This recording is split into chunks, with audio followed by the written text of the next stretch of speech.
So we'll then move on to another governorship candidate. This is Mascot Uzokalo, who is a governorship candidate of the Action People's Party. He joins us virtually from Abia State. Good morning, and thank you for joining us on the program today. I know you've said you're prepared. I know you said you've got chance and momentum, and you said you have a huge opportunity to participate. But after what happened with the presidential elections, how do you feel now? You think you still have a chance? Well, the presidential election was mostly the church versus other political parties. The church? The church versus other political. Yes. Was the church on the ballot? Because the church is promoted. No, the church is promoted for people to go out and vote for Labour Party. Oh. Because of the candidature of Governor Obi. So it was the church versus other political parties.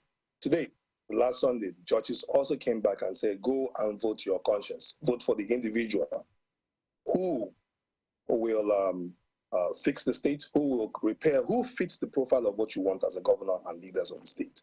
Well, how does that play out? Pardon me, when you say the church promoted that, in spite of that, ABGA won elections in the state. Other parties won elections in the state. So what has that still got to do with anything? No. Well, I thought you were talking about the most of the sweep that we had from the presidential candidate within the Southeast zone. It was presidential and National Assembly elections. So different parties ABGA also won election. APC won election. Mm. That's correct. Different parties won, but because of the church pronunciation, because there are candidates who didn't even campaign, who won election. So you ask what happened. So what we're saying is that with the doctrine from the churches, it was easier for people to just vote all the way Labour, which is not going to happen this Saturday. That's what I'm trying to say. So what is going to happen this Saturday then? What do you think is going to happen? People are going to vote for competency. People are going to vote for individual. People are going to vote for the profile of who they want as governor. And do you think you have a chance with that in spite of all the other candidates? I fit the profile of what Abians are looking for a governor. Sure, I have gone round. I'm the only candidate that's gone to almost virtually every village in the state. I'm the only candidate that has gone out to promote and tell the people what I would do differently as governor. I'm the only candidate that has visited almost every corner of Abia State, passing and passing my message of good governance. So I am confident that the polls will be in our favor. I have said it. I even said on your station the last time I was there that Abia will be governed by an opposition party, and we will see that happen. And my party will be the party that will govern Abia State. But that opposition party can also be Labour Party. It can also be APC. It can also be. There are several opposition parties, don't you think? Yes, but we've gone around, we've passed our message, and we are confident where we are right now. Mm. Well, I wonder what drives your confidence, though. I mean, almost every politician, though, that you normally would speak with will be very confident. Oh, yeah. And you know, D-Day is almost here, and I think that, you know, eventually we'll get to know whether you have a right to be confident or not. What we do know, however, was that at some point close to the presidential elections, the APC, I think, suspended your elder brother, who was once governor of Abia State, for anti-party activities. They said he was supporting you or supporting another party other than that of the APC. You can tell us if it was your party that he was, this is my own assumption, that perhaps he was supporting you. But you can tell us if that is correct, and maybe that's part of where you get your confidence from. That's actually fake news. No, well, my brother's suspension is actually fake news. He's a national officer, so the local cannot, because based on his appointment, it can only be suspended by the National Working Committee based on the rules of and the guidelines of APC. So is he supporting you or not? So that's actually fake news. My confidence comes from having gone down. Well, he will make. I'm sure he will make you. He will vote on D-Day, and the candidate he will vote for is of his choice. Will he be showing it this time around? He's not a member of my party. He's not a member of my party. So I cannot tell you he's supporting me, but I'm sure he'll vote, and he'll vote based on his conscience. You know, part of what happened on the presidential elections, and, you know, it's interesting that you've said that that is fake news, not that that was reversed, or perhaps, you know, the national APC overrode what was happening at the state level of the party. I mean, there'll be interesting intrigues as to what actually transpired and what gave rise to that particular story. But one of the things we know he did, because after saying that, you know, almost all the candidates who were running were his friends at the presidential elections, on D-Day when he voted, he showed his ballot paper. Is he going to be doing the same for the governorship elections? I'm just curious. Would you like him to do same? That would be a question you have to ask. That would be the question you have to ask him. Would you like him to do same, to tell people who he actually voted for, or where his loyalties lie? Well, I didn't even know he was going to do that on the presidential election. So I guess it will be his decision on what to do or what to show as well. Okay, interesting times coming. But precisely what would you be offering differently from what the governorship, well, the current governor or the PDP? I'm trying to lump both the person and the party, even though politicians in their wisdom like to separate the party from themselves. But we know that if you don't have a party, you can't run. And oftentimes, your party is supposed to market its own manifesto. So what precisely do you think that your party is going to be doing differently from what the PDP has done in government in Abia State? Well, for one, Abia is known for commerce. Currently, we are operating on somewhere about 3 trillion GDP. Abia should easily be above 10 trillion in GDP. And when you look at it, a lot has to do with the infrastructural development of the state. So a lot of industries have shut down due to infrastructural problem. And so part of what we're going to focus on is to restore back infrastructure, go back and look at those infrastructure. So those will be our top focus. Abia as well has high unemployment rate.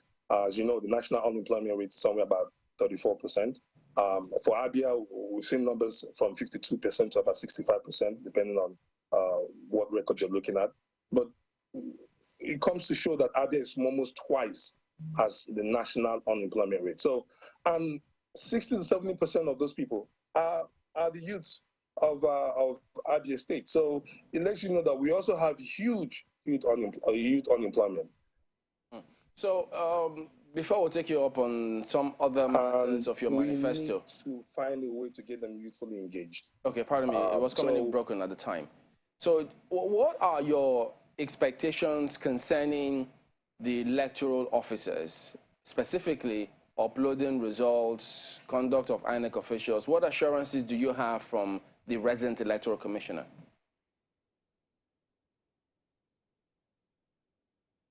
Well, we have the same assurances people are hearing. So we've been working on this for how many months? So everybody is ready to go and dig it out. So we have the same, not do anything different from what the national is telling them to do. So whatever information you're getting from the national is what we're hearing. Going by what happened the last weekend, the only thing we could have observed in Abia were materials arrived very, very late, and then which now affected voting, which also affected collection. So we're hoping that materials can arrive early enough, so voting will start early, so collection will also start early. Then that will give the room for e-collections and things of that nature. So we're hoping that things will be done differently on this Saturday. We're hoping that INEC has had 2 weeks to learn the mistakes that they made and make the corrections. Let's bring in our colleagues from Lagos. Well, thanks, Chamberlain. Let me just, I know usually when we have conversations with you, or when you have conversations. Your brother always comes up, and it's understandable. I mean, you're from a political family, from even your mother, very actively involved in politics. But we've seen what played out in Abia State with, you know, this last election, from the presidential to the National Assembly. Labour Party getting 7 of the National Assembly seats, literally sweeping other parties which we had known to be established, the APC, the PDP, even APGA. And I wonder, with this trend, with the love that it would seem the voters have for Labour Party, and as we saw, the presidential candidate, National Assembly candidate, and we're waiting to see with the governorship candidate, what are you selling to the people which you think is different from what the Labour Party is offering? Fundamentally, is there a difference? Because I think that would be a major deciding factor for the voters on Saturday.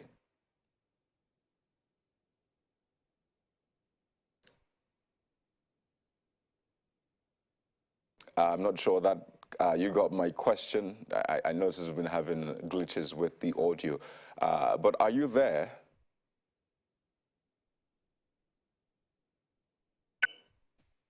Okay, there you go with that glitch again. Hopefully we can get him back to respond to that question and more. I mean, decision day is just, what, 3-4 days away? Yes, there's lots of issues around logistics, as Chamberlain raised with INEC and the BVAS and uploading the IRIV and all of that. But it's always important to also look at, I mean, while we build up to that, the manifesto of the candidates and seeing what played out, particularly in the Southeast.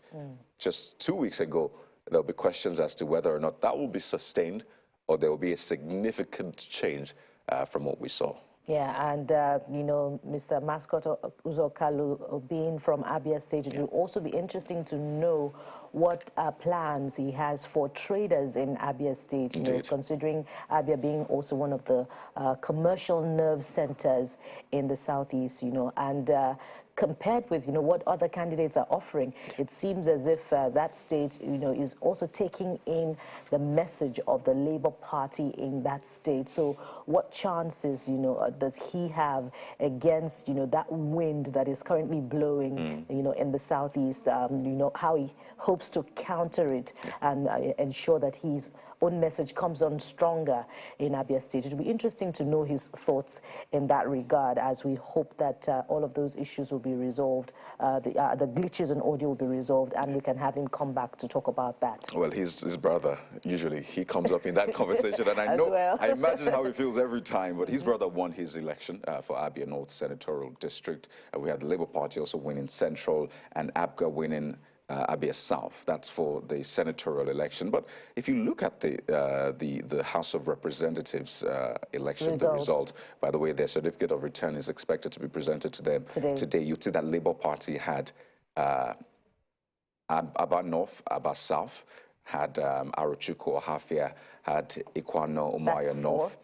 That's 4 already. If you add the Senate, Isialangwa North and South, Isekwato Umenochi, that's 6. Then Obingwa, Osisioma, and Ogunagbo, that's 7. I understand that Mr. Mascot is ready now. So the question was basically, what do you have that is fundamentally maybe different, or that you expect will sell better than what the Labour Party has presented, which we have seen in the voting pattern for Abia State?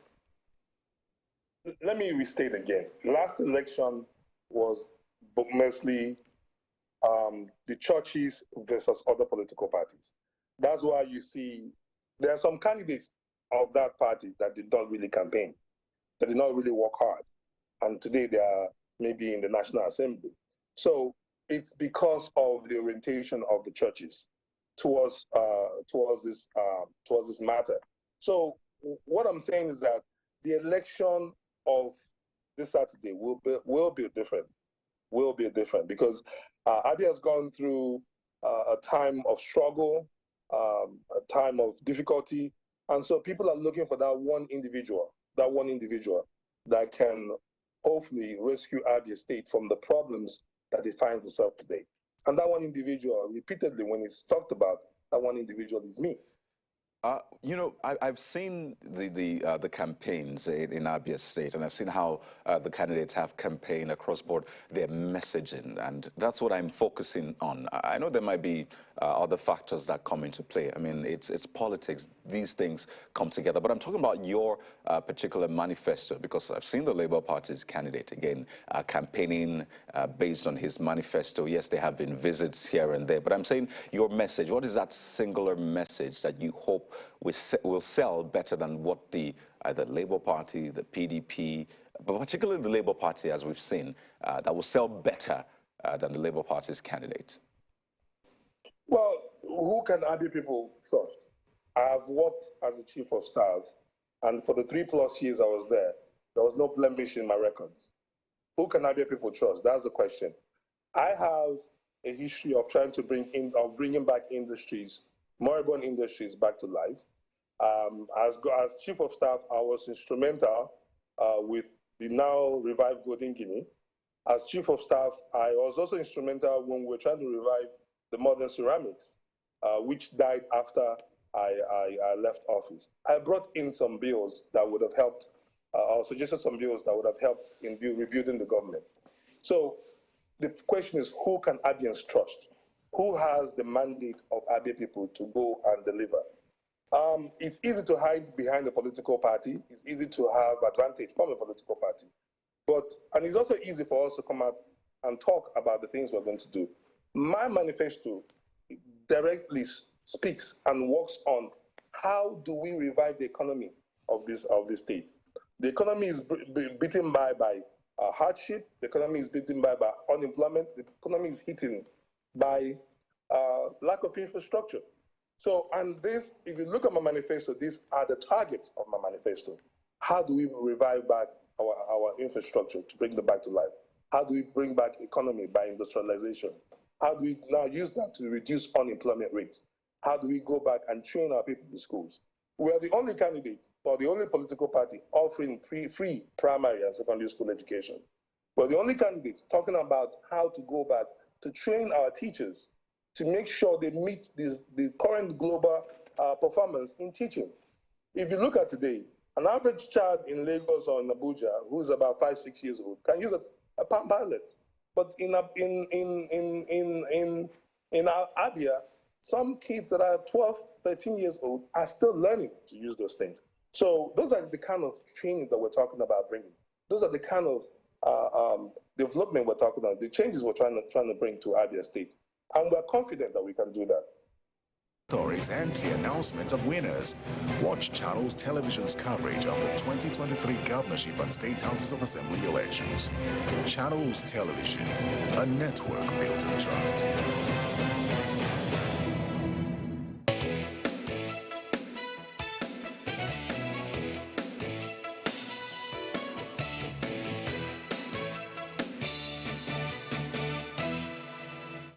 Welcome back. We still have with us Mr. Mascot Uzor Kalu, governorship candidate of the APP in Abia State. Yes, very quickly, Mr. Mascot, if you could just answer briefly. If you say that, you know, what happened on Saturday during the presidential election was between the church and the political parties, are you discounting and saying, you know, the issues that form the base of the agitations that also saw results in other states other than core southeastern states? And as well, are you also not also, you know, taking into cognizance the fact that, you know, the Southeast has voted for other candidates besides those from the Southeast in past presidential elections? No, I'm not discounting the fact that there are parties that won elections. Even in Abuja, for example, there are candidates who won election who were not even around on election day. The Obi movement, which I give to him, which was blazing, was a movement of ideology of people resenting a lot of the things that happened in the center and believing in Obi. So what we're trying to say is that let nobody believe it to be the same thing, the same movement on Saturday coming. No, people are now going to look at the issues that affect them internally. The Saturday election was one of its kind, which there are places where people did not put up poster. I heard about a place in Abuja where the candidate was not even in the state on the day of the election. He was called back, he had won election. So you ask yourself, what happened to those who were campaigning there? So people voted based on that belief, trying to bring a change in the system, vote for Governor B. So, however, today the elections are over, and people are coming back to realization that yes, we need to now look at how do we handle our state, and that's what is important right now. And so, anybody thinking it to be the same Tea Party from last 2 Saturdays ago will be mistaken. And we're looking forward to seeing the results on Saturday, as we wish you and all the other candidates the very best in the coming governorship elections. Mr. Mascot Uzor Kalu is the governorship candidate of the Action People's Party. I hope I got that correctly. Thank you very much, Mr. Mascot Uzor Kalu, for your participation on the program.